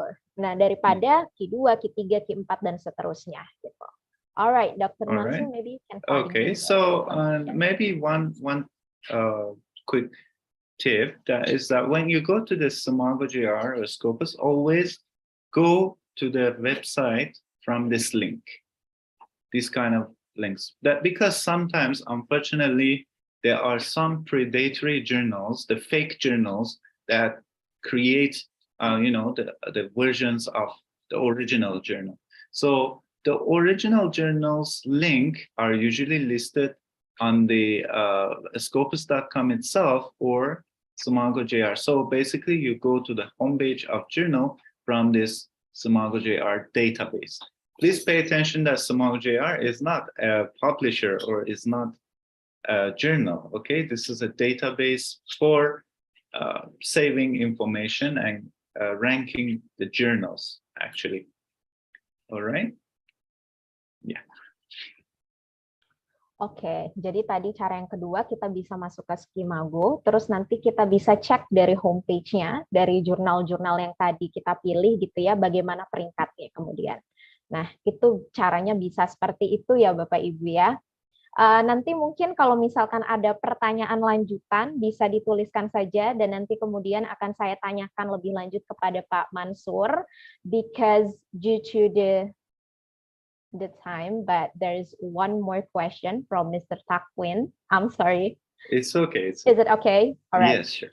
All right. Okay, thank you so much, Mr. Mansur. Sorry if I couldn't access to my camera because my room is very dark in here because I have a problem with my light. Okay, so I ask about this one. I have two questions that this is maybe the mindset of people in Indonesia, because when we talk about international journal, especially with Scopus, our mindset always said that we would like to fast track, but I really tired to tell them that there is no fast track in Scopus, right? But in the end, when they try that fast track system, they get the fraud, they get their paper published not in the Scopus, but their paper is published in the predatory journal, right? That's our problem sometimes in Indonesia. We always like someone always over us to publish in very fast thing, but that's the problem. We always trapped in that situation, and our paper published in predatory. Can you enlighten us how how we check this predatory journal and how we indicate the journal that qualified as a predatory. I know now there are some websites, but not updated yet. So can you give us the enlightenment? Thank you very much for your question. Again, this one is also a very good question. So I would say, first of all, the main authority for you to check the predatory journals is your Ministry of Education, actually, because the Ministry of Education every year publishes this list of predatory journals and update them. Like in Malaysia, we have that, and I'm sure in Indonesia also you will have. So you have to check with your research center, university research center, or the Ministry of Education websites, because sometimes a journal is blacklisted in one country or university and not blacklisted in the other. But if we are only talking about Scopus, regardless of who blacklisted or didn't blacklist, yes, I agree with you that there are so many blacklisted or predatory, even Scopus index journals that are still running. But rest assured that this is the few last years of their lifetime. What does it mean? Is because sometimes it turns into a business, right? The journal turns into a business. So, and they are still in the Scopus, but what they do is they accept as many papers during the last 1 or 2 years, and then they make so much money, and the paper is indexed in Scopus, and then they finish. The Scopus take the credit from them and bans them, basically. So what I would suggest is always go for journals that have good reputation for many years. They have a clean reputation of publication. That means they publish regularly. They did not publish thousands of papers per year. If you can say, like, if a journal is charging money and publishing so many papers, that means something wrong with that journal, right? Even though it may be Scopus. So we can try to avoid this kind of journals because there are so many journals out there. Some are free also, but I do agree sometimes can take up to even 3 years. I had a paper that was published in a Q3 Scopus after 3 years. Perhaps another list or another source that I can give you to check the predatory journals is listed in Bell's list. Perhaps you're familiar with that, but if you're not, I just sent it to the chat box. This list updates the predatory journals, but not just the non-Scopus or Scopus. This is not about Scopus, non-Scopus.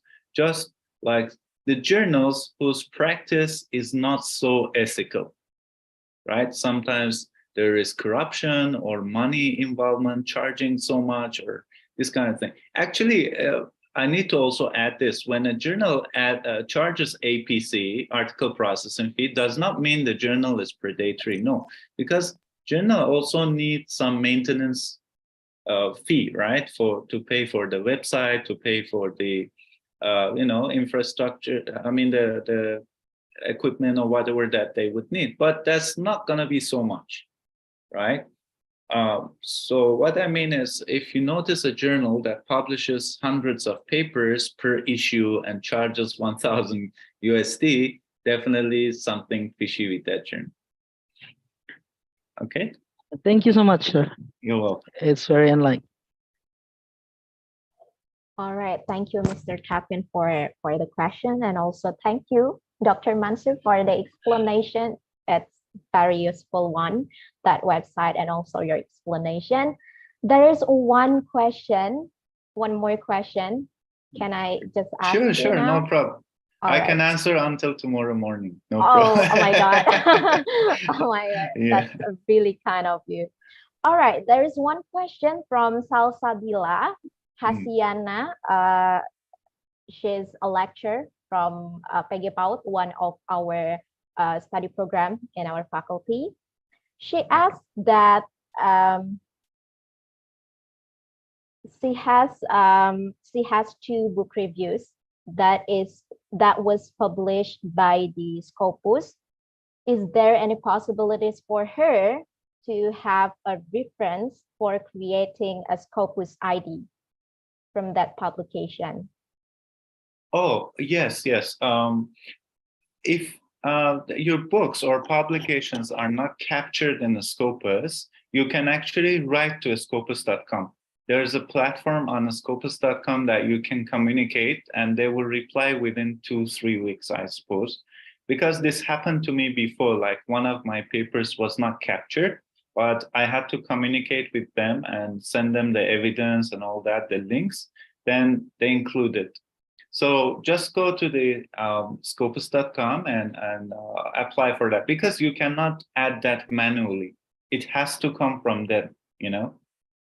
So I think that would be the only way. All right, maybe I want to clarify the question, Dr. Mansur. So Okay.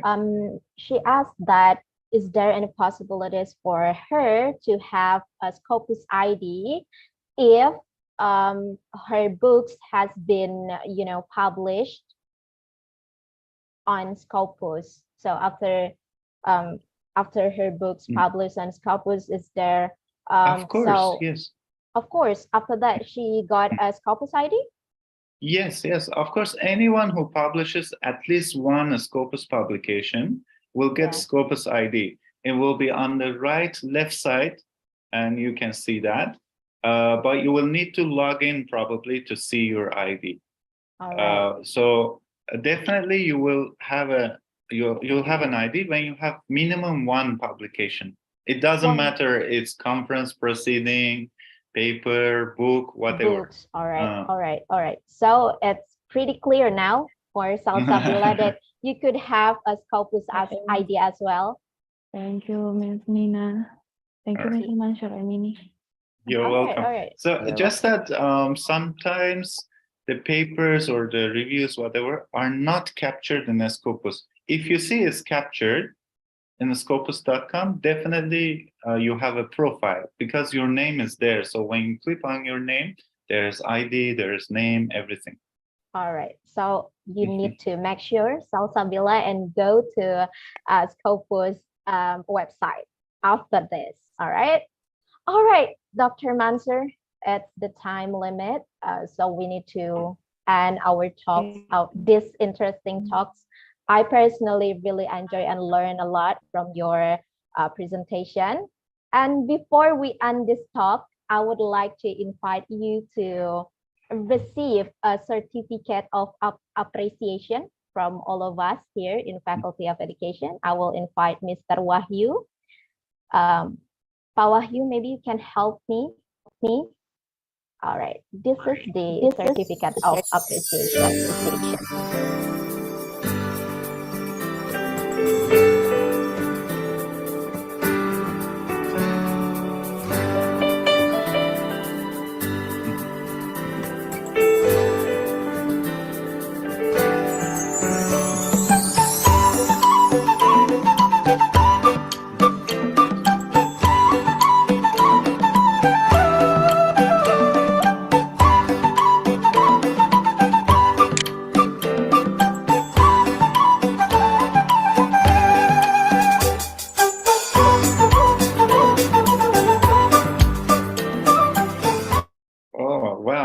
So creative and a very interesting song also. I love the song as well.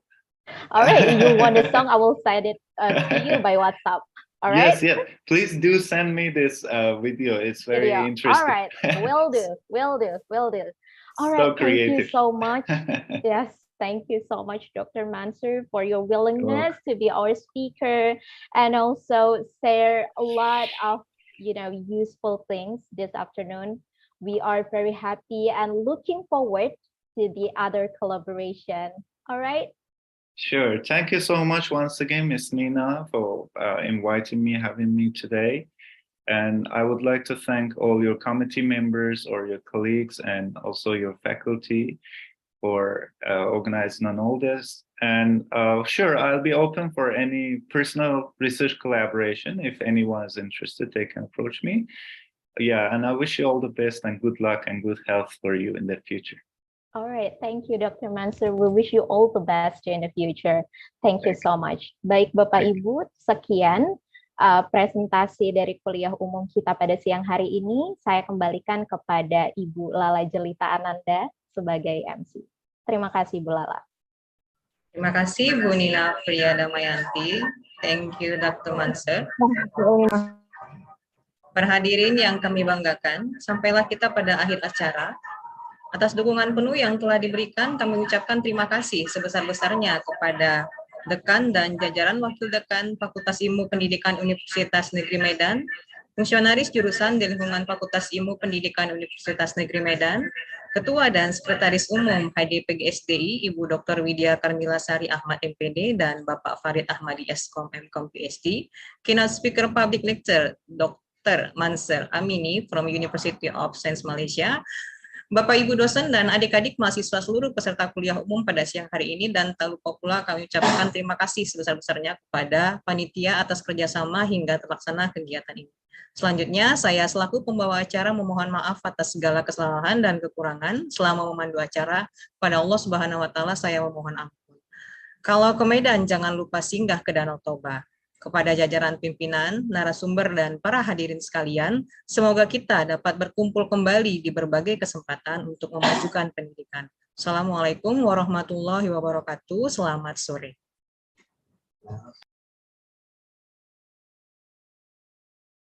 Tu dia malu